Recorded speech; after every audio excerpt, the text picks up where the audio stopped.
Alrighty, folks, it is Diecastbuffet here again. Welcome back to another NASCAR Diecast review.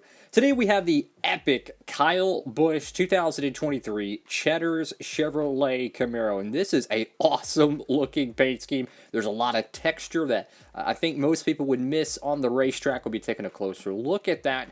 And without further ado, let's go ahead and pop this Rowdy Busch Diecast out of the box. Alrighty, folks, right in the good old box, and here we go. Take a look at this diecast. Is this not a incredible looking car? I mean, the metallic wheels, the orange transition to a dark orange. You have kind of the black, a little bit of a carbon fiber side panel. Didn't even have some texture on the roof. It has the little croissant detail. It's just what a cool looking paint scheme. And we'll be talking about Cheddar'S, but we'll also be talking about this diecast as well. So let's go ahead and hop into it. Of course, pick this one up from our friends over there at Circle Diecast. You can too, and of course you can use promo code Diecastbuffet to save on shipping any orders $30 or more. Looking at this car, guys, what an incredible looking piece. So the whole paint scheme is very, I would say, very similar to the 2022 edition of this car, which did not get made, unfortunately. The Tyler Reddick Cheddar'S car with the orange and the black and the gray. But just, I love this gradient transition, the dark orange to kind of a lighter, maybe a brown, maybe an orange. Kind of depends what side of the ballpark you're on. But it looks very, very nice. Got the number 8 right there, which looks like Josh Berry's font. From that angle. You got Sunoco RCR. Go to the left side of this diecast. And that's kind of a good thing. Like last year, they didn't make hardly any number 8 cars. Tyler Reddick had so many different sponsors for 2021, 2020, and even 2022. And it seems like very few of them got made. Fortunately for Kyle Busch, there's already like 4 or 5 of them already made. And more to come, apparently. So that's great. Let's go to the left side of the car. I love when the logos do this. They do the sideways decal. That's the proper way, I think, to wrap these cars, is a long logo that goes across from the door panel over to the side panel. To me, that is really nice. And then even took some of the free real estate that you would never see a logo on for like a Ream Christopher Bale car, because apparently they like plain paint schemes.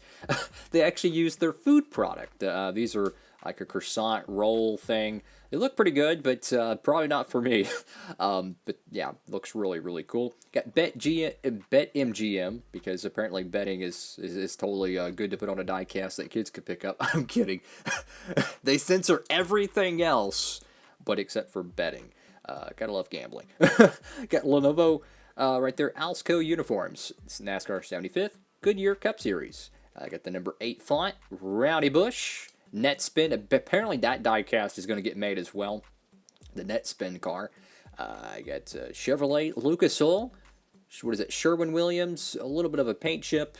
And not sure what that bottom decal is. Let's go to the caboose of this car. And once again, that textured kind of a croissant look. Really cool. Now, I can't tell what the heck that logo is there. It's really tiny. But what an awesome looking car. And seeing this, the Cheddar'S car on the racetrack really reminds me of the Golden Corral cars we used to see with Yates and Robert Yates Racing, but we also saw it with Tommy Baldwin Racing as well. And I like that texture. Got Cheddar'S Scratch Kitchen Camaro. Got the number 8 Okuma on the right side of this diecast. Just what a very well done paint scheme. I would like to see another alternate. I know they have a patriotic Cheddar'S version, which looks really cool, but I would like to see another alternate one, maybe like a new menu item or something they can advertise with it, and they could have a similar paint scheme but a different food product there. I think that'd be a cool advertising aspect, but what an awesome looking race car, guys. Go to the roof of the diecast, got the number 8 once again. Cheddars.com. I always like seeing the .com logos. In a world full of hashtags and at Cheddar'S or at whatever, it's cool to just see .com. That is nostalgia, because 20 years ago, every single race car on the track had a .com sponsorship logo. Got Cheddar'S Scratch Kitchen again on the deck lid, and what do y'all think about this car? We're going to talk about Cheddar'S here, but you can comment down below what y'all think about this car. I think it looks fantastic, but I remember, I don't think I'll ever forget this. So I usually go to Cheddar'S and I would get like a steak, get like 2 things of their mac and cheese, because it's like baked and it has like breadcrumbs. It's so freaking good.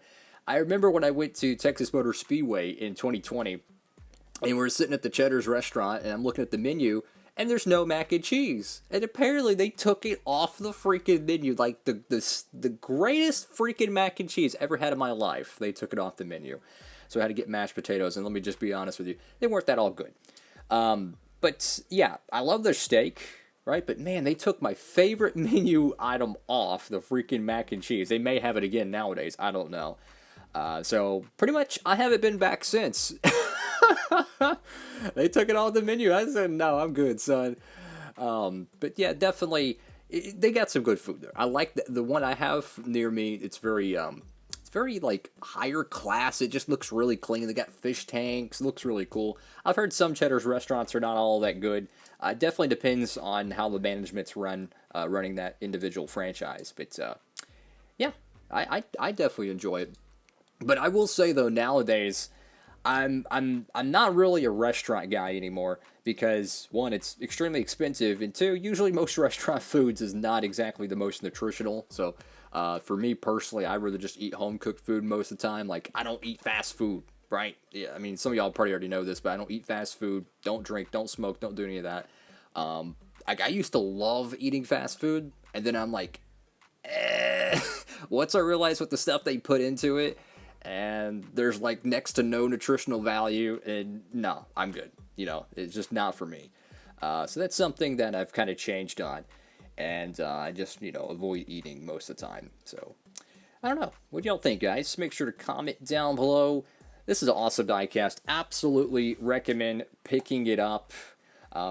I would definitely recommend Cheddar's over a fast food restaurant, because to me, fast food is kind of gross to me. That's just how it is nowadays for me. But what an awesome diecast, man. This is such a cool paint scheme. Very well done. Glad to see this make the 164 Gold Series, because I have a feeling it would end up in the Authentics line, and it would look like a Grove Street parked car after the Ballas and the families went at it. So, yeah. That's all for now. Diecastbuffet, signing off.